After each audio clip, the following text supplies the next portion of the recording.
Putrajaya, Tun Dr. Mahathir Mohamad berkata, beliau akan terus ratib nama Datuk Seri Najib Tun Razak atau sesiapa sahaja yang cuba untuk merosakkan negara dan menipu rakyat. Bekas Perdana Menteri itu berkata demikian dalam surat kedua beliau kepada pengundi Johor hari ini. Dr. Mahathir berkata, setelah surat yang pertama, Najib menyindirnya kerana mula ratib namanya bermakna beliau sudah benar-benar pulih. Sebenarnya, saya amat malu meratib nama Najib. Dia memalukan negara, bangsa dan agama. Malangnya, dia sendiri tidak malu, malah berpura-pura seolah-olah dia teraniaya termasuk oleh saya.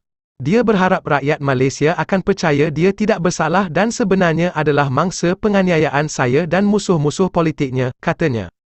Pengerusi Parti Pejuang Tanah Air Pejuang itu berkata, ada yang terpengaruh dan percaya dan tampil mempertahankan Najib. Malah, sanggup memanggilnya bos, dan cium tangannya, katanya. Perlu dijelaskan bahawa sebelum berlakunya skandal 1MDB, beliau menyokong Najib malahan apabila Tun Abdullah Ahmad Badawi lambat melantiknya sebagai Timbalan Perdana Menteri. Beliau telah memberi tekanan terhadap Abdullah selepas diangkat sebagai Perdana Menteri. Akhirnya, Abdullah lantik Najib sebagai Timbalan Perdana Menteri.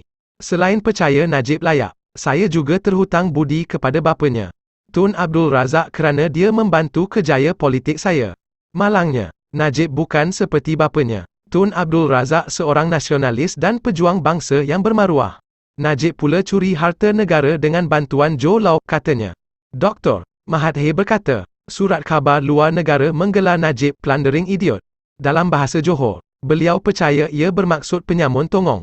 Malah, katanya, Mahkamah Rayuan pula menghukum dia sebagai national embarrassment, orang yang memalukan negara. Walaupun begitu, kata beliau, Najib masih tidak malu dan sedang berusaha untuk mendapat kembali kekuatan politik dan percaya dengan memegang kembali kuasa politik. Dia dapat lepas diri dari hukuman.